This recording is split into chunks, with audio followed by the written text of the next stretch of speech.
Hello guys. मेरा नाम है अनिल कुनियाल और आज के इस वीडियो में हम करेंगे क्लास 10th का जो फिजिक्स पार्ट है साइंस में उसका पहला चैप्टर जिसका नाम है लाइट रिफ्लेक्शन एंड रिफ्रैक्शन। ठीक है, तो सबसे पहले इस चैप्टर के बारे में हम जानेंगे। ये बहुत ही ज़्यादा इंपॉर्टेंट चैप्टर है और इससे सबसे ज़्यादा क्वेश्चन बनते हैं पूरे साइंस पार्ट में। ठीक है, तो देखिए सबसे पहले लाइट रिफ्लेक्शन एंड रिफ्रैक्शन में हम सबसे पहले जानेंगे कि लाइट क्या होती है।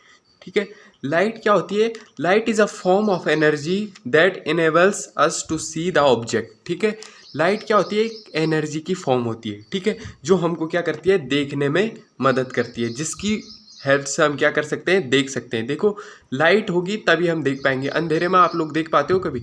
अगर बिल्कुल भी लाइट ना हो तो। ठीक है, तो किसी चीज़ को हम देखते कैसे हैं? देखो, जैसे कोई बाहर एटमोसफेयर से ये कोई ऑब्जेक्ट है। ठीक है, यहाँ पर कोई ऑब्जेक्ट है, एटमॉस्फेयर से कोई लाइट आई, वो इस ऑब्जेक्ट पे पड़ी और यहाँ पर हम खड़े हैं, तो वो लाइट इस पे टच होके कहाँ आती है? हम हमारी आंखों तक पहुँचती है, तब हमको वो ऑब्जेक्ट दिखाई देता है। तो देखिए, तो लाइट क्या होती है?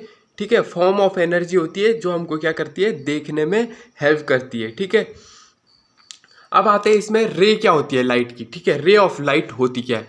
तो रे ऑफ लाइट, रे उसको बोलते हैं light wave travels from one point two another point. ठीक है, in straight line path joining them called ray of light. देखो, वेव क्या होती है? जो रे ऑफ लाइट क्या होती है? अगर लाइट की वेव एक पॉइंट से, माना इस पॉइंट से एक दूसरे पॉइंट तक ट्रेवल की, ठीक है, एक पॉइंट से दूसरे पॉइंट तक ट्रेवल की, तो इसमें अगर हम इन दो पॉइंट्स को मिला दें तो जो ये लाइन बनती है इसको क्या बोलते हैं? रे ऑफ लाइट बोलते हैं। ठीक है, और इनमें एक और इम्पॉर्टेंट चीज़ आती है रे ऑफ लाइट के साथ कि बीम ऑफ लाइट क्या होती है। ठीक है, वो मैंने लिखा नहीं है लेकिन आपको बता देता हूँ मैं। बीम ऑफ लाइट उसको बोलते हैं। रे ऑफ लाइट, ये एक रे होगी लाइट की, अगर काफ़ी सारी रेज मिलकर क्या बनाती है? एक बंडल ऑफ रेज बनाती है। ठीक है, बहुत सारे रेज मिलकर क्या बनाती है? एक बंडल टाइप बनाती है। तो उस पूरे जो बंडल होता है उसको हम क्या बोलते हैं? बीम ऑफ लाइट बोलते हैं। बीम ऑफ लाइट किसे बोलते हैं? जब काफ़ी सारी रेज एक साथ मिलती है तो उसको क्या बोलेंगे? Beam of light. ठीक है, अब थर्ड में एक क्वेश्चन आता है कि अब क्या होगा अगर लाइट किसी सरफेस पर गिरेगी। ठीक है, क्या क्या केसेस हो सकते हैं अगर कोई लाइट किसी सरफेस पे फॉल होती है। ठीक है, अगर कोई लाइट किसी सरफेस पे फॉल होती है तो उसमें तीन केसेस हो सकते हैं। या तो a part of light is reflected, ठीक है, या क्या हो जाए? लाइट क्या हो जाए? रिफ्लेक्ट हो जाए। रिफ्लेक्ट यानी कि आपने, ये कोई सरफेस है, यहाँ से लाइट आई, आपने यहाँ पर लाइट यहाँ से आके टकरा के वापस चलेगी, तो इसको क्या बोलेंगे? रिफ्लेक्ट होगी। ठीक है, लाइट। अब सेकंड केस आता है कि a part of light refracted, क्या हो जाए? या फिर कोई पार्ट क्या हो जाए? रिफ्रैक्टेड या फिर ट्रांसमिट, यानी कि अगर यहाँ पर ये सरफेस है, ठीक है, मेरा हाथ, आपने यहाँ से लाइट मारी इस पर, तो ये लाइट क्या होगी? पीछे से ट्रांसमिट हो जाएगी, पीछे से आर पार हो जाएगी, तो उसको क्या बोलेंगे हम? रिफ्रैक्टेड। ठीक है, रिफ्रैक्शन बोलते हैं। और रिफ्रैक्टेड, देखो, a part of light refracted. ठीक है, फिर थर्ड केस आता है a part of light absorb. तीसरे केस में क्या हो सकता है कि वो लाइट जो आई, जो यहाँ पर इस सरफेस पे पड़ रही है, ये क्या कर ले? जो मेरे, जो ये सरफेस है वो एब्जॉर्ब कर ले, ना पीछे जाएगी ना ही रिफ्लेक्ट बैक होगी। क्या हो जाए? कुछ क्या हो जाए? एब्जॉर्ब हो जाए। ठीक है, तीन केसेस हो सकते हैं। या फिर कुछ लाइट क्या होगी? टकरा के वापस आ जाएगी, जिसको हम रिफ्लेक्शन बोलते हैं। कुछ लाइट क्या करेगी? आर पार हो जाएगी, और कुछ क्या हो जाएगी? होगी एब्जॉर्ब करेगी। ठीक है, अब एक जो मेन इंपॉर्टेंट है आप चैप्टर का, उसको आते हैं हम रिफ्लेक्शन ऑफ लाइट। ठीक है, रिफ्लेक्शन और रिफ्रैक्शन दो चीज़ें पढ़ेंगे हम इस चैप्टर में। तो सबसे पहले आते हैं हम रिफ्लेक्शन ऑफ लाइट पे। देखो आप, रिफ्लेक्शन ऑफ लाइट क्या होता है?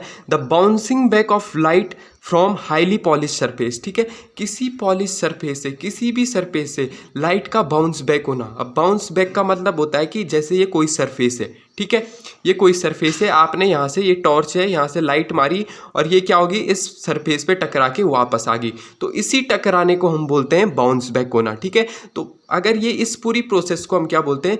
Reflection of light. अगर कोई लाइट आ रही है सरफेस पर और बाउंस बैक होके वापस चली जा रही है, ठीक है, तो उसी को हम क्या बोलेंगे? रिफ्लेक्शन ऑफ लाइट बोल देंगे। ठीक है, तो क्या? The bouncing back of light from highly polish surface is called reflection of light. अब इसमें दो बहुत इंपॉर्टेंट पॉइंट्स आते हैं लॉज ऑफ रिफ्लेक्शन। ठीक है, रिफ्लेक्शन के 2 लॉज होते हैं जो बहुत इंपॉर्टेंट है और एग्जाम में भी पूछे जाते हैं। ये हम लॉज ऑफ रिफ्लेक्शन, देखो रिफ्लेक्शन के नॉर्मली 2 लॉज दिए गए हैं। ठीक है, तो क्या है रिफ्लेक्शन के 2 लॉज? देखो पहला लॉ क्या कहता है, the angle of incidence is always equal to angle of reflection. ठीक है, जो एंगल ऑफ इंसिडेंस होगा वो एंगल ऑफ रिफ्लेक्शन के इक्वल होगा। इसका मतलब ये है, मैं आपको बताता हूँ एंगल ऑफ इंसिडेंस क्या होता है और एंगल ऑफ रिफ्लेक्शन क्या होता है। जैसे यहाँ पर एक सरफेस है, ठीक है, ये कोई एक सरफेस है ए बी।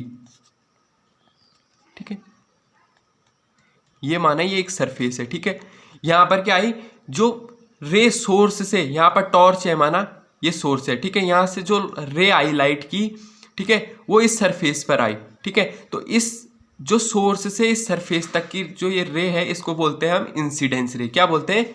इंसिडेंस रे, इंसिडेंस रे बोलते हैं। ठीक है, ठीक है, और जो टकरा के वापस जा रही है, ठीक है, जो टकरा के वापस जा रही है उसको बोलते हैं रिफ्लेक्टेड रे। ठीक है, क्या बोलते हैं? Reflected ray. ठीक है, क्या बोलते हैं? Reflected ray. ठीक है, जो ये सरफेस पे अगर आप एक परपेंडिकुलर ड्रॉ करते हो तो उसको क्या बोलते हैं? नॉर्मल बोलते हैं। ठीक है, ये नॉर्मल।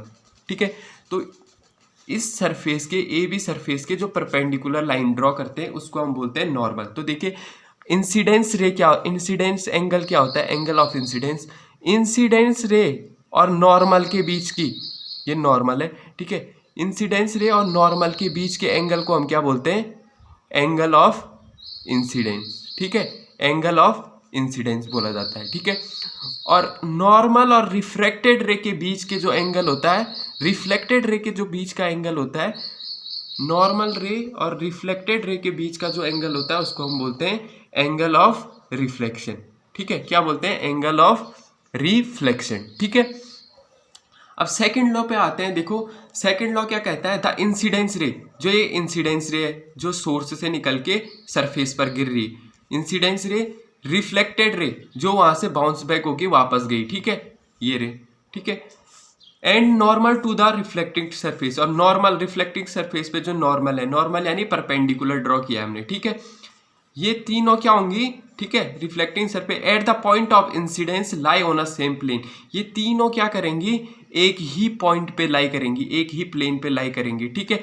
अब पॉइंट ऑफ इंसिडेंस क्या होता है, जहां पर इंसिडेंस रे इस सरफेस को टच कर रही है, इस पॉइंट को हम बोलेंगे पॉइंट ऑफ इंसिडेंस। तो क्या बोला गया है सेकेंड लॉ में, पॉइंट ऑफ इंसिडेंस पे ये इंसिडेंस रे और रिफ्लेक्टेड रे और नॉर्मल क्या करेंगे, एक ही पॉइंट पे मीट करेंगे, एक ही पॉइंट पे लाई करेंगे, ठीक है, आ गया। तो देखिए अब आज की क्लास में इतना ही रखते हैं, आप हम आपसे मिलेंगे नेक्स्ट क्लास में, ठीक है।